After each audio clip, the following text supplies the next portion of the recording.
Welcome to R K classes. I am Aditya, your English buddy. അപ്പൊ എന്റെ SSLC മക്കൾക്ക് എല്ലാവർക്കും നമ്മുടെ ചാനലിലേക്ക് സ്വാഗതം. അപ്പൊ ഇന്ന് നമ്മൾ ഡിസ്കസ് ചെയ്യാൻ വേണ്ടി പോകുന്നത് നിങ്ങളുടെ ഫസ്റ്റ് യൂണിറ്റിലെ സെക്കൻഡ് ചാപ്റ്റർ ആയിട്ടുള്ള ഇന്റെ ഏറ്റിക് എന്നുള്ള ചാപ്റ്റർ ആണ് കേട്ടോ. അപ്പോൾ നിങ്ങൾക്ക് എല്ലാവർക്കും ഈ ഒരു ചാപ്റ്റർ സ്കൂളിൽ എടുത്ത് തുടങ്ങിയോന്നൊന്നും മിസ്സിന് അറിയില്ല.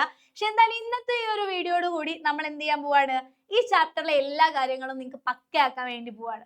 ഓക്കെ, സോ ഈ ഒരു വീഡിയോ ഒരു 10 മിനിറ്റ് നിങ്ങൾ ഈ ഒരു ക്ലാസ് കേട്ടാലേ ഇനി ഒരിക്കലും എന്ത് ചെയ്യില്ല, നിങ്ങൾ ഒരു ചാപ്റ്ററിൽ എന്തൊക്കെയാണ് നടന്നതെന്നുള്ള കാര്യങ്ങളൊന്നും നിങ്ങൾ വർക്കില്ല. സോ ഇപ്പൊ തന്നെ വേഗം വീഡിയോ ലൈക്ക് ചെയ്തോളൂ, മാക്സിമം നിങ്ങളുടെ ഫ്രണ്ട്സിനൊക്കെ ഷെയർ ചെയ്തോളൂ. സോ നോക്കാം അല്ലെ. അപ്പൊ എന്താണ് ഇത് ആറ്റിക് എന്നുള്ള ചാപ്റ്ററിൽ പറയുന്നത്? വ്ളാഡിസ്ലോ സ്പിൽമാൻ എഴുതിയിട്ടുള്ള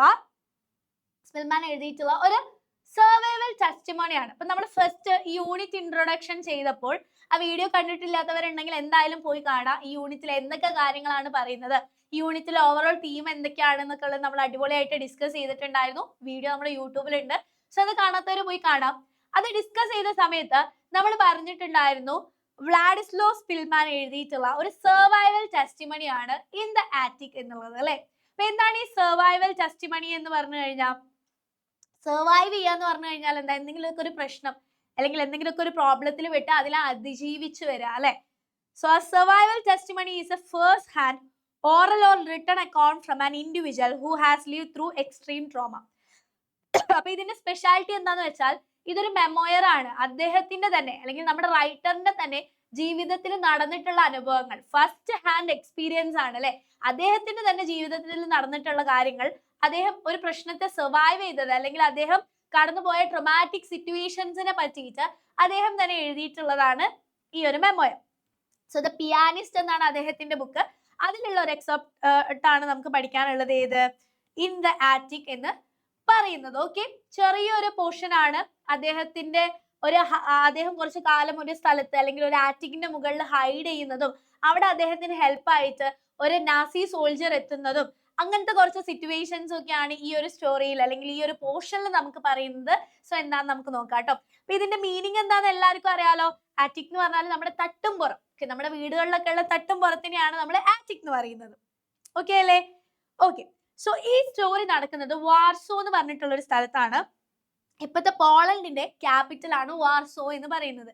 ഈ വാർസോയില് പണ്ട് വേൾഡ് വാർ സെക്കൻഡിന്റെ സമയത്ത് ജർമ്മനി വാർസോയില് കുറെ യുദ്ധങ്ങളൊക്കെ നടത്തിയിട്ടുണ്ട്. അപ്പൊ ആ സമയമാണ് കേട്ടോ നമ്മുടെ സിറ്റുവേഷൻ.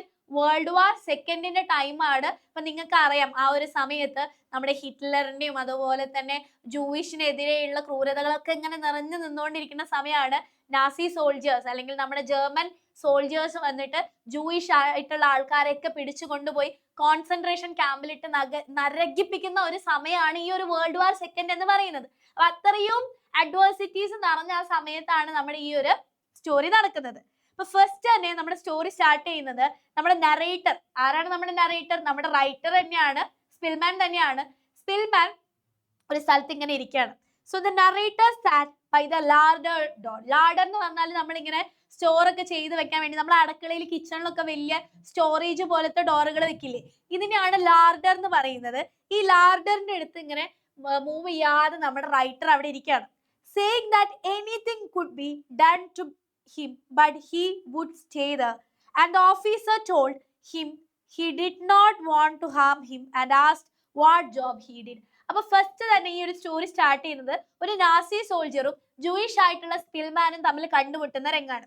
അപ്പൊ അവിടെ ആ ഒരു ഓഫീസർ വന്നപ്പോൾ അദ്ദേഹം പറയുന്നുണ്ട് ഞാൻ ഇവിടെ നിന്ന് മൂവ് ചെയ്യില്ല എന്നൊക്കെ പറഞ്ഞ് അവിടെ ഇരിക്കുകയാണ്, വാശി പിടിച്ചിരിക്കുകയാണ്. അപ്പൊ ആ സമയത്ത് ഓഫീസർ ചോദിക്കുന്നുണ്ട് നിങ്ങൾ ആരാണ് അല്ലെങ്കിൽ നിങ്ങളുടെ ജോലി എന്താണെന്നൊക്കെ ചോദിക്കുന്നുണ്ട്. അപ്പൊ നമ്മുടെ നറേറ്റർ പറയുന്നു ഐ ആം എ പിയാനിസ്റ്റ്, ഞാനൊരു പിയാനിസ്റ്റ് ആണെന്ന് പറയുന്നു. അപ്പൊ തന്നെ ഓഫീസർ എന്ത് ചെയ്യും, അവിടെ ഒരു പിയാനോ നോട്ട് ചെയ്യും. എന്നിട്ട് അദ്ദേഹത്തിനോട് എന്ത് പറയും, നമ്മുടെ നറേറ്ററിനോട് പറയും അത് വായിക്കാൻ വേണ്ടിയിട്ട് പറയും. ഓക്കെ, ആ പിയാനോ പ്ലേ ചെയ്യാൻ വേണ്ടിയിട്ട് പറയും. Seeing that the narrator was afraid, the officer reassured him that if it was safe and that he would protect him if anyone came. Okay, അപ്പൊ നമ്മുടെ നല്ലൊരു സോൾജർ ആയിരുന്നു അല്ലെങ്കിൽ നല്ലൊരു ഓഫീസർ ആയിരുന്നു ആ ഒരു ഓഫീസർ. അദ്ദേഹം ഭയക്കുന്നത് അല്ലെങ്കിൽ നമ്മുടെ നറേറ്റർ ഭയക്കുന്നത് കണ്ടപ്പോൾ പറയും കുഴപ്പമൊന്നുമില്ല, പേടിക്കേണ്ട, ആരെങ്കിലും വന്നാൽ ഞാൻ നിന്നെ സേവ് ചെയ്തോളാം, നീ എന്ത് ചെയ്യാ പിയാനോ വായിക്കുന്നു പറയും. അദ്ദേഹം പറയുന്നത് ശരിയാണോ എന്ന് അറിയാനാണ്.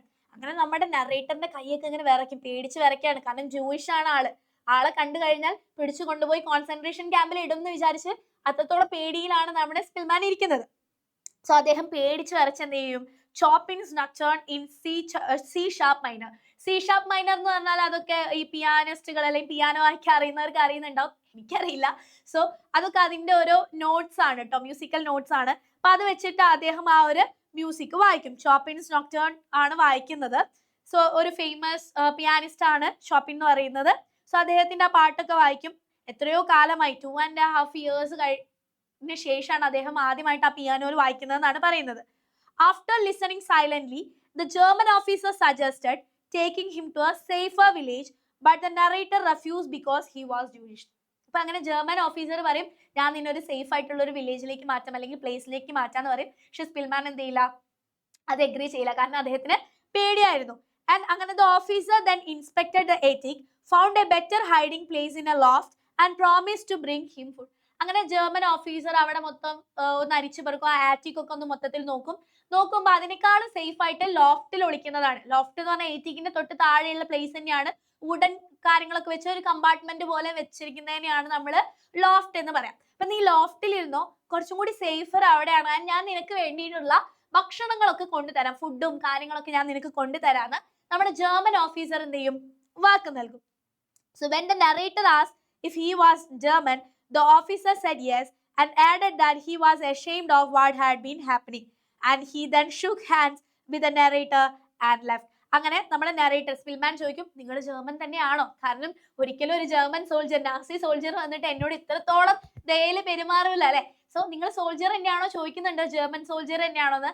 അപ്പൊ നമ്മുടെ ഓഫീസർ പറയുന്നുണ്ട് അതെ ഞാൻ ജർമ്മൻ സോൾജർ തന്നെയാണ്, പക്ഷെ എനിക്ക് ചുറ്റും നടക്കുന്ന ഈ ഒരു കാര്യത്തിൽ ഞാൻ വളരെ ഡിസപ്പോയിന്റഡ് ആണ്, ഞാൻ അതിനൊന്നും കൂടെ നിൽക്കുന്ന ആളല്ല എന്നുള്ള രീതിയിൽ നമ്മുടെ റൈറ്ററെ ആശ്വസിപ്പിക്കുന്നുണ്ട്. അങ്ങനെ ഒരു 3 ദിവസമൊക്കെ കഴിഞ്ഞപ്പോൾ ജർമ്മൻ ഓഫീസർ വീണ്ടും വരികയാണ്.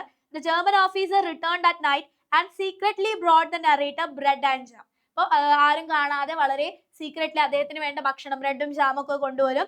He warned him to stay hidden and encouraged him to hold on, believing the war would end within a few weeks. അങ്ങനെ ഓഫീസർ വന്നിട്ട് പറയും നീ ഗിവ് അപ്പ് ചെയ്യരുത്, കുറച്ചുകൂടി ക്ഷമിക്കുക, പ്രതീക്ഷയോടെ ഇരിക്കുക, കുറച്ചു കാലം കൂടി ഒരു വീക്കും കൂടി കഴിഞ്ഞാൽ എന്ത് ചെയ്യും, യുദ്ധം അവസാനിക്കാനുള്ള ചാൻസ് ഉണ്ട് എന്ന് പറയും. After the officer left, many dull and hopeless weeks passed. അങ്ങനെ the sounds of artillery gradually decreased. അങ്ങനെ ഈ ഓഫീസർ പോയതിനു ശേഷം കുറച്ച് ആഴ്ചകളൊക്കെ കടന്നുപോയി. അതിനുശേഷം ഈ ആർട്ടിലറിന്റെ സൗണ്ട്സ്, ആർട്ടിലറി എന്ന് ഇവിടെ ഉദ്ദേശിക്കുന്നത് ഈ സോൾജേഴ്സ് ഒക്കെ യൂസ് ചെയ്യുന്ന വെപ്പൺസിന്റെ ഒക്കെ ആ സൗണ്ട്സ്, അത്രയും ആ ഒരു പീക്ക് സൗണ്ടിനാണ് ആർട്ടിലറി സൗണ്ട്സ് കൊണ്ട് ഉദ്ദേശിക്കുന്നത്. അപ്പൊ അതിന്റെ ഒക്കെ സൗണ്ട്സ്, ആ വെപ്പൺസിന്റെ ഒക്കെ സൗണ്ട്സ് എന്ത് ചെയ്യാൻ തുടങ്ങും, കുറയാൻ വേണ്ടിയിട്ട് തുടങ്ങും. And soldiers frequently moved up and down the stairs carrying package in and out of the attic. ഇങ്ങനെ സോൾജേഴ്സ് ഇങ്ങനെ ഫ്രീക്വന്റ്ലി ഈ ആറ്റിക്കിലൂടെ ഒക്കെ കടന്നു പോകുന്നുണ്ടാവും, പക്ഷെ നമ്മുടെ റൈറ്ററിന് അല്ലെങ്കിൽ നറേറ്ററിന് എന്തെന്നില്ല, കണ്ടുപിടിക്കുന്നില്ല, കാരണം ലോഫ്റ്റിലേക്ക് മാറിയല്ലോ. So the narrator's hiding place remain undiscovered. ഞാൻ പറഞ്ഞതുപോലെ തന്നെ നറേറ്ററിന്റെ പ്ലേസ് ആരും എന്ത് ചെയ്യുന്നില്ല, കണ്ടുപിടിക്കുന്നില്ല. അങ്ങനെ ഓൺ 12 December, അങ്ങനെ 12-ാം തീയതി ഡിസംബർ മാസം ജർമ്മൻ ഓഫീസർ അവസാനമായിട്ട് നമ്മുടെ നറേറ്ററുടെ അടുത്തേക്ക് വരാണ്. Bringing extra bread and warm quilt, കുറച്ചും കൂടി ഭക്ഷണവും അതുപോലെ തണുപ്പിൽ നിന്ന് രക്ഷ നേടാൻ വേണ്ടിയിട്ടുള്ള ക്വിൽട്ട്, ആ പുതപ്പൊക്കെ ആയിട്ട് വരാണ്. He said he was leaving Warsaw and encouraged the narrator not to lose hope. അങ്ങനെ നമ്മുടെ ഓഫീസർ പറഞ്ഞു ഞാൻ വാർസോ വിട്ട് പോവുകയാണ്, നീ പ്രതീക്ഷയൊന്നും കൈവിടരുത് എന്നൊക്കെ പറഞ്ഞ് നമ്മുടെ റൈറ്ററിന് എൻകറേജ്മെന്റ് ഒക്കെ നൽകിയിട്ട് പോകും. Before parting the narrator told him his name Spilman. അങ്ങനെ നമ്മുടെ ഓഫീസർ പോകുന്നതിന് മുന്നേ നമ്മുടെ സ്പിൽമാൻ റൈറ്റർ എന്ത് ചെയ്യും, അദ്ദേഹത്തിന്റെ പേര് അദ്ദേഹത്തിനോട് റിവീൽ ചെയ്യും, ഓഫീസറിനോട് സ്പിൽമാൻ ആണ് ഞാൻ എന്ന് റിവീൽ ചെയ്യും. And said he work for Polish radio, Polish റേഡിയോയിലായിരുന്നു വർക്ക് ചെയ്തിട്ടുണ്ടായിരുന്നത്. Hoping to help him some day if needed. After the officer left winter grew harsh. അങ്ങനെ നമ്മുടെ റൈറ്ററെ സഹായിച്ചു കൊണ്ടിരുന്ന ഓഫീസർ തിരിച്ചു പോവാണ്, വാർസോയിൽ നിന്ന് തിരിച്ചു പോവാണ്. അതിനുശേഷം ഭയങ്കര വിന്റർ ഒക്കെ വന്നു, ആ ക്രിസ്മസ് കാലല്ലേ, മഞ്ഞൊക്കെ നിറഞ്ഞിരിക്കുന്ന കാലാണല്ലേ, അപ്പൊ ആ സമയത്ത് നല്ല വിന്റർ ഒക്കെ വന്നു, ആകെ ഭയങ്കര തണുപ്പ് കാലാവസ്ഥയാണ്. കൂടുതൽ ഒറ്റപ്പെട്ട പോലെ നമ്മുടെ സ്പിൽമാന് തോന്നാൻ തുടങ്ങി. പിന്നെ ക്രിസ്മസും ന്യൂ ഇയർ ആ ഒരു 1945 കാലഘട്ടത്തിലാണ് കേട്ടോ, നമ്മുടെ സെക്കൻഡ് വേൾഡ് വാർ ടൈം ആണല്ലോ. അപ്പൊ 1945 ആ സമയത്ത് ഡിസംബറിലെ ക്രിസ്മസും ന്യൂ ഇയറും ഒക്കെ അദ്ദേഹത്തിന് ഭയങ്കര ഒറ്റപ്പെടലായിരുന്നു, കംപ്ലീറ്റ്ലി അലോൺ ആയിരുന്നു അദ്ദേഹം. അതൊക്കെ അദ്ദേഹം ഇങ്ങനെ ഓർത്തെടുക്കുകയാണ്. അങ്ങനെ അദ്ദേഹത്തിന്റെ ഫാമിലി പോയതും ഈ വാറിന്റെ സമയത്താണ് അദ്ദേഹത്തിന്റെ ഫാമിലി വീടൊക്കെ അദ്ദേഹത്തിന് നഷ്ടപ്പെട്ടത്. ഇതൊക്കെ അദ്ദേഹം ഇങ്ങനെ ആ സമയത്ത് ആലോചിച്ച് ഫുൾ ഡിപ്രഷനിലായിരുന്നു അദ്ദേഹം ഉണ്ടായിരുന്നത്. ഓക്കെ, അങ്ങനെ ഒരു 14 ജാനുവരി 15-14 ജാനുവരി ഒക്കെ ആയപ്പോൾ the narrator heard soldiers moving around the heavy artillery fire, fearing that street fighting would soon begin. Later, the Germans quietly left the building. The next morning, radio announcements in Polish reporter, Germany's defeat and the liberation of Warsaw. അങ്ങനെ ആ ഒരു ദിവസം 14-15 ജാനുവരി ദിവസം വീണ്ടും ഈ ഒരു heavy ഫയറിങ്ങിന്റെയും artillery ഫയറിന്റെ ഒക്കെ sound വീണ്ടും കേട്ടു തുടങ്ങി. അപ്പൊ അവിടെ എന്തൊക്കെയോ യുദ്ധങ്ങൾ നടക്കാന്ന് നമ്മുടെ നെറേറ്ററിന് മനസ്സിലായി. അങ്ങനെ പിറ്റേ ദിവസം രാവിലെ റേഡിയോയിലെ അനൗൺസ്മെന്റ് കേൾക്കും, എന്താണ്, നമ്മുടെ ജർമ്മനീനെ ഡിഫീറ്റ് ചെയ്തു, അല്ലെങ്കിൽ ജർമ്മൻ ആർമി ഡിഫീറ്റ് ചെയ്തു, വാർസോ എന്തായിട്ടുണ്ട്, ലിബറേറ്റ് ആയിട്ടുണ്ട്, അല്ലെങ്കിൽ ഫ്രീഡം കിട്ടിയിട്ടുണ്ട് എന്നുള്ളത് അനൗൺസ് ചെയ്യും. അങ്ങനെ നമ്മുടെ നെറേറ്ററിന് ഭയങ്കര എക്സൈറ്റഡ് ആവില്ല, എത്രയോ കാലങ്ങളായിട്ട് ആ ഒരു ഹൈഡിങ് പ്ലേസിൽ ഇരിക്കുകയാണ്. അപ്പൊ ആള് ഭയങ്കര എക്സൈറ്റഡ് ആയിട്ട് the narrator put on the German officer's overcoat, but hearing footsteps outside made him fear the troops had withdrawn, and soon he heard women's and children's voices giving him hope, and he decided to find out what was happening. അപ്പൊ നമ്മുടെ narrator വീണ്ടും ഒരു പൊട്ടത്തരം ചെയ്യാണ്. ഈ വാരൊക്കെ കഴിഞ്ഞെന്ന് പറഞ്ഞിട്ടും അവിടെയുള്ള ഒരു ജർമ്മൻ കോട്ട് അല്ലെങ്കിൽ ജർമ്മൻ ഓഫീസർ ഓവർകോട്ട് ഇട്ടിട്ടാണ് ആള് പുറത്തേക്ക് ഇറങ്ങുന്നത്. ഫസ്റ്റ് പേടിക്കുന്നുണ്ട്, പിന്നെ സ്ത്രീകളുടെയും കുട്ടികളുടെയും ഒക്കെ സൗണ്ട് കേൾക്കുമ്പോൾ എല്ലാവരും ഓപ്പൺ ആയിട്ട് ഇറങ്ങി തുടങ്ങിയെന്ന് മനസ്സിലായിട്ട് ആള് പുറത്തേക്ക് ഇറങ്ങാണ്. അപ്പൊ ആ സമയത്ത് when the narrator came out of hiding, a woman mistook him for a German because he was wearing a German coat and ran away shouting. അപ്പൊ ഇദ്ദേഹം പുറത്തേക്ക് ഇറങ്ങിയ സമയത്ത് ഇദ്ദേഹം ഈ ജർമ്മൻ കോട്ട് ഇട്ടിട്ടാണല്ലോ വരുന്നത്. അപ്പൊ അതുകൊണ്ട് തന്നെ ഒരു സ്ത്രീ ഇയാളെ കണ്ടപ്പോൾ ജർമ്മൻ സോൾജർ ആണെന്ന് വിചാരിച്ചിട്ട് എന്ത് ചെയ്യും, ഓടി ഒച്ച വിളിച്ച് ഓടിപ്പോവും. ആൻഡ് ആ സോൾജർ ഫയർഡ് അറ്റ് ഹിം. ഇപ്പൊ പോളിഷിലുള്ള അല്ലെങ്കിൽ ഒരു പോളിഷ് സോൾജർ, പോളണ്ടിലുള്ള സോൾജർ എന്ത് ചെയ്യും, അദ്ദേഹത്തിനെതിരെ ഫയർ ചെയ്യും. അങ്ങനെ ആ ബിൽഡിംഗ് മൊത്തം പെട്ടെന്ന് തന്നെ സോൾജേഴ്സ് ഒക്കെ സറൗണ്ട് ചെയ്യും. അങ്ങനെ അവസാനം എന്താവും, he shouted that he was polish and A young officer finally question him. അങ്ങനെ അദ്ദേഹം പോളിഷ് ആണെന്ന് അദ്ദേഹം വിളിച്ചു പറയും. ആ സമയത്ത് ഒരു പോലീസ് ഓഫീസർ വന്നിട്ട് അദ്ദേഹത്തിനെ ക്വസ്റ്റ്യൻ ചെയ്യും. അങ്ങനെ അവിടെ ഉള്ളവർക്ക് മനസ്സിലാവും ഇദ്ദേഹം ഒരു ജർമ്മൻ അല്ല, പോളിഷ് തന്നെയാണ്. And soldiers took him to their headquarters where he was cared for. അങ്ങനെ സോൾജേഴ്സ് ഒക്കെ അദ്ദേഹത്തിന്റെ ഹെഡ് ക്വാർട്ടേഴ്സിലേക്ക് കൊണ്ടുപോകും, അദ്ദേഹത്തിന് വേണ്ട കെയർ, ഫുഡ് കാര്യങ്ങളൊക്കെ കൊടുക്കും. 2 weeks later, he walked freely through Warsaw for the first time in almost 6 years. അങ്ങനെ അതിനുശേഷം 2 ആഴ്ചയ്ക്ക് ശേഷം നമ്മുടെ റൈറ്റർ അല്ലെങ്കിൽ നറേറ്റർ എന്ത് ചെയ്യും, ഫ്രീ ആയിട്ട് ആ വാർസോയില് നടക്കണം. 6 വർഷത്തിന് ശേഷം, 6 വർഷത്തിന് ഹൈഡിങ്ങിന് ശേഷമാണ് അദ്ദേഹം എന്ത് ചെയ്യുന്നത്, പുറത്തേക്ക് വരുന്നത്.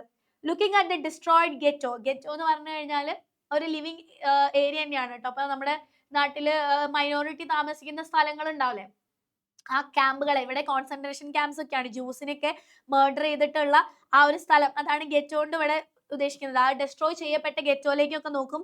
hundreds of thousands of Jews had been murdered. He reflected on the tragic past and prepared to begin a new life. അപ്പൊ അയാൾ പുറത്തേക്ക് ഇറങ്ങിയപ്പോൾ കാണുന്നത് ഈ 100-1000 ജൂയിഷിനെ കൊലപ്പെടുത്തിയിട്ടുള്ള ആ ഒരു കോൺസെൻട്രേഷൻ ക്യാമ്പുകൾ, ഗെറ്റോസ് ഒക്കെയാണ് കാണുന്നത്. അത് കണ്ട് അദ്ദേഹം ഇനി ഒരു പുതിയ ജീവിതമാണ് എന്നുള്ള രീതിയിൽ ഒരു പുതിയ ജീവിതം അവിടെ സ്റ്റാർട്ട് ചെയ്യാണ് ചെയ്യുന്നത്. ഇത്രയുമാണ് ഈ ഒരു സർവൈവൽ ടെസ്റ്റിമണിന്റെ ഒരു ചെറിയ ഭാഗം മാത്രമാണ് കേട്ടോ നമുക്ക് ഇവിടെ പഠിക്കാനുള്ളത്. ആ ഭാഗത്തിൽ ഇത്രയാണ് പറയുന്നത്. ഈ പിയാനിസ്റ്റ് എന്നുള്ള ബുക്ക് നിങ്ങൾക്ക് എപ്പോഴെങ്കിലും പറ്റുകയാണെങ്കിൽ നിങ്ങൾ ആ ബുക്ക് ഫുൾ ആയിട്ട് വായിച്ചു നോക്കുക. അദ്ദേഹത്തിന്റെ ആ ഒരു 6 വർഷത്തോളം നീണ്ട ഒളിവിലൊക്കെ ഉണ്ടായിട്ടുള്ള കുറെ എക്സ്പീരിയൻസുകളൊക്കെ അതിൽ പറയുന്നുണ്ട്. കോൺസെൻട്രേഷൻ ക്യാമ്പിനൊക്കെ പറ്റിയിട്ട് പറയുന്നുണ്ട്. സോ വായിക്കാൻ മനക്കെട്ടിയുള്ളവരാണെങ്കിൽ നിങ്ങൾ അത് എന്തായാലും വായിച്ചു നോക്കുക. സോ ഇത്രയുമാണ് ഈ ഒരു ചാപ്റ്റർ. വളരെ സിമ്പിൾ ആയിട്ടുള്ള ഒരു ചാപ്റ്റർ ആണ് അല്ലെ. എന്തൊക്കെയാണ് നടക്കുന്നത്, ആ വാറിന്റെ പശ്ചാത്തലം ഒന്ന് മനസ്സിലാക്കുക. എന്നിട്ട് എന്തൊക്കെ കാര്യങ്ങളാണ് ആ ഒരു റൈറ്റർ ലൈഫിൽ ആ സമയത്ത് അല്ലെങ്കിൽ ആ കാലയളവിൽ നടക്കുന്നത് എന്നുള്ളത് മനസ്സിലാക്കി കഴിഞ്ഞാൽ ഈ ചാപ്റ്ററിന് എന്ത് ക്വസ്റ്റ്യൻ വന്നാലും നിങ്ങൾക്ക് അറ്റൻഡ് ചെയ്യാൻ പറ്റും. അപ്പൊ ഇതിൽ മെൻഷൻ ചെയ്തിട്ടുള്ള മെയിൻ ഇവന്റ്സ് ഒക്കെ നമ്മൾ പറഞ്ഞു പോയിട്ടുണ്ട്. അപ്പൊ നിങ്ങൾക്ക് എല്ലാവർക്കും ഈ ഒരു വീഡിയോ ക്ലിയർ ആയിട്ടുണ്ട്, അല്ലെങ്കിൽ ഈ ഒരു ചാപ്റ്റർ തറോ ആയിട്ടുണ്ടെന്ന് വിചാരിക്കുകയാണ്. ഇഷ്ടമായിട്ടുണ്ടെങ്കിൽ താഴെ എന്തായാലും ഒരു കമന്റ് ഇടാം. ഇനി എന്തൊക്കെ വീഡിയോസ് വേണം എന്നുള്ളതും കമന്റ് ചെയ്യുക. സോ അങ്ങനെയാണെങ്കിൽ നമുക്ക് നെക്സ്റ്റ് ക്ലാസ്സിൽ കാണാം. Love you all. ബൈ.